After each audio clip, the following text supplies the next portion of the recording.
Vou agora apresentar o corolário do teorema de Bolzano, e um corolário é apenas um caso particular. Portanto, quando estamos a falar do corolário do teorema de Bolzano, estamos a falar do próprio teorema de Bolzano aplicado em circunstâncias especiais. Portanto, será um caso particular do teorema de Bolzano. Como tal, terá de verificar sempre aquela condição de que a função é contínua no intervalo AB, pois nós estamos a falar então do teorema de Bolzano. Apesar de ser um corolário, é apenas então um caso particular, mas não deixa de ser o teorema de Bolzano, e por isso a função terá sempre de ser contínua no intervalo fechado AB. Depois, nós temos então aqui uma condição diferente do que vimos então no teorema, então o tal caso particular.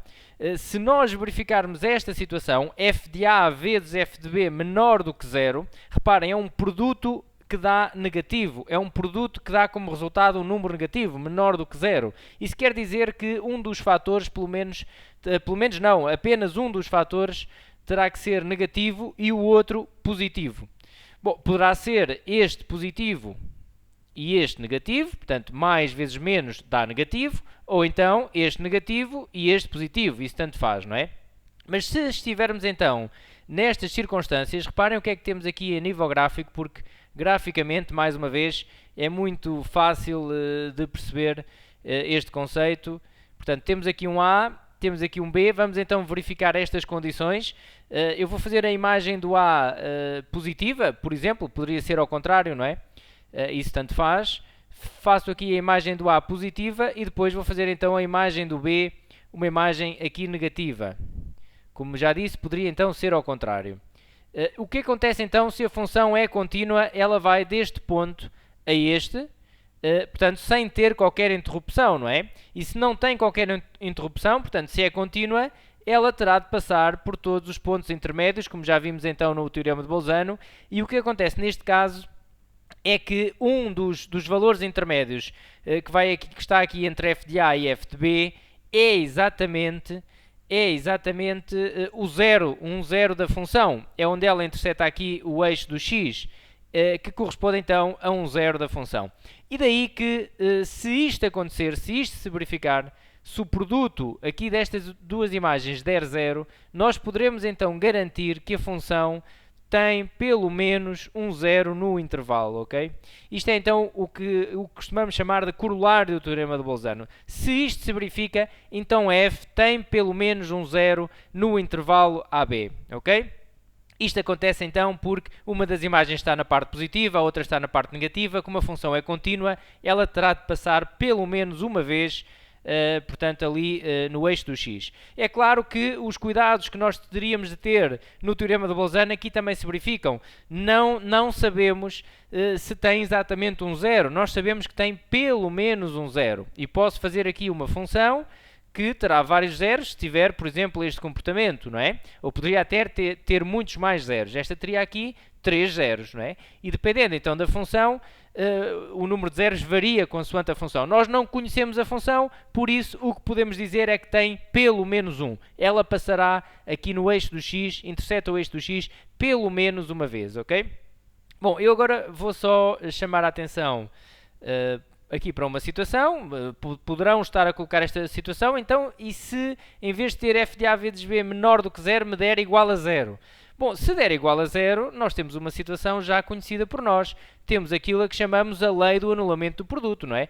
Portanto, se o produto de dois fatores dá 0, um deles pelo menos tem que ser 0. Portanto, teríamos f de A igual a 0 ou f de B igual a 0, ok? Por isso, se for igual a 0, trabalharemos desta maneira. Mas, para garantir que tem pelo menos um 0 no intervalo, terá que dar então negativo, ok? Negativo, produto negativo.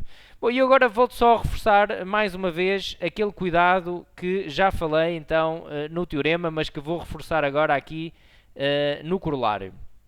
Que é então o seguinte, eu vou colocar novamente aqui um A e um f de A, ok? E vamos supor então aqui que f é contínua em AB, fechado. Portanto, estamos nas condições à partida do teorema de Bolzano. E temos também o seguinte, f de A vezes f de B é maior do que 0. Portanto, neste caso, não é menor do que 0, é maior do que 0. Quer dizer que as duas imagens ou são positivas, ou é mais vezes mais, ou será menos vezes menos, não é? Para dar maior do que zero. Ou são as duas positivas ou são as duas negativas. Bom, eu vou fazer aqui um exemplo em que serão as duas imagens positivas, por exemplo, assim. Bom, eu posso então garantir que não tem zeros a função. Daqui eu posso então concluir que f de x, a função f não tem zeros. F não tem zeros. Será que posso concluir? Não posso, ok? Não posso, portanto, isto está errado. Eu vou explicar aqui porquê. Portanto, a função realmente pode ser assim e não tem zeros, mas a função também pode ser assim, ok? E tem aqui zeros. Portanto, lá está. Nós não conhecemos a função. E se não conhecemos a função, não conseguimos especular, ok? Portanto, mais uma vez, o teorema de Bolzano só permite garantir que existe. Nunca permite dizer que não tem, que não existe, ok? Portanto, se tiver... Peço desculpa. Se tivermos uma situação destas, ou seja, a função é contínua, ok? A função é contínua, mas não está garantida esta condição do corolário. O produto das imagens dá maior que zero. O que é que teremos de dizer? Paramos por aqui e dizemos nada se pode concluir, ok? Nada se pode concluir. É o que devemos dizer então numa situação destas, ok? Nada se pode concluir, porque ela pode ter zeros ou não. Bom, e o corolário é apenas isto. É claro que agora é necessário uma componente prática também algo forte e avançamos então para a prática. Então, até uma próxima!